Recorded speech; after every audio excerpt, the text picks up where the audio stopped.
What if Paris did not fall to an army, but to ships sailing silently up its river?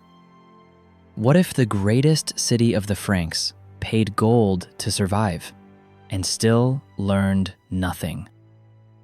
This is the Siege of Paris, 845. In the year 845, Paris faced an enemy it could not see coming. They did not march on roads.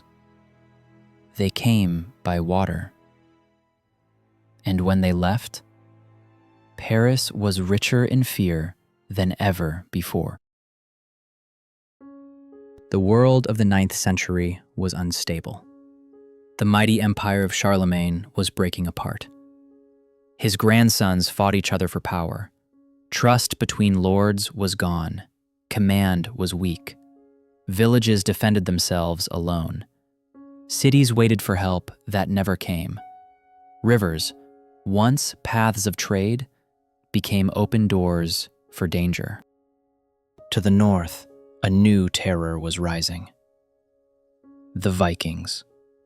They were not just warriors. They were raiders, sailors, and survivors. Their ships were fast, their attacks sudden. They struck without warning, then vanished. Gold was their goal. Fear was their weapon. Paris sat on the River Seine, a rich city, a holy city, and now a target. In early spring of 845, the river changed. From the north came longships, 120 of them. Their sails were dark. Their oars moved as one. Villagers along the river watched in silence. Some ran, some prayed. At their head was a leader feared even by his own men, Ragnar. Some called him Ragnar Lodbrok.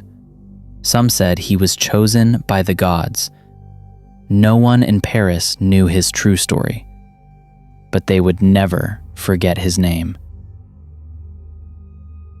The Viking fleet moved fast. Too fast. Frankish defenses were weak and divided.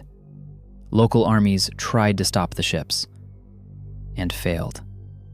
Along the river, towns burned. Monasteries were stripped bare. Books were thrown into fire. Altars were broken. The Vikings showed no mercy. They wanted speed.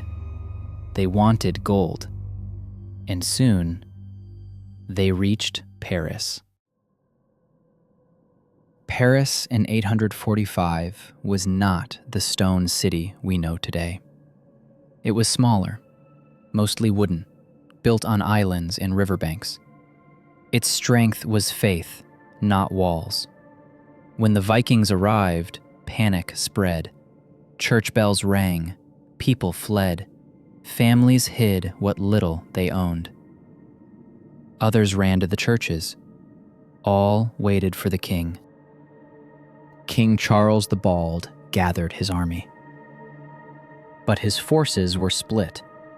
Some nobles refused to fight. Others arrived too late. Ragnar saw the weakness.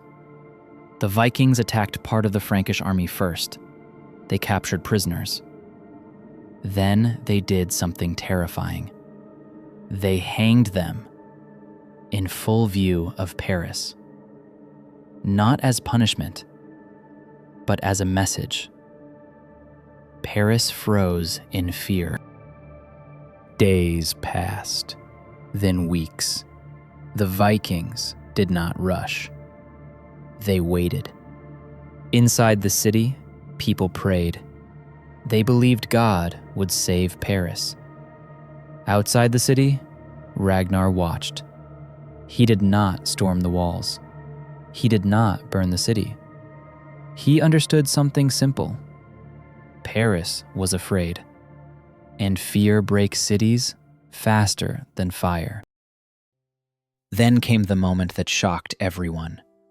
Instead of fighting, the king paid 7,000 pounds of silver, an enormous sum, enough to buy peace, enough to make the Vikings leave.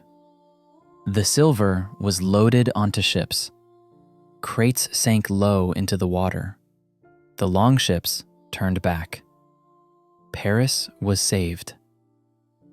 Or so it seemed. The true damage was not the silver. It was the lesson.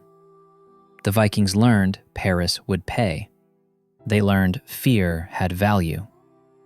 And they returned. Again. And again. And again. The siege of 845 was not the end.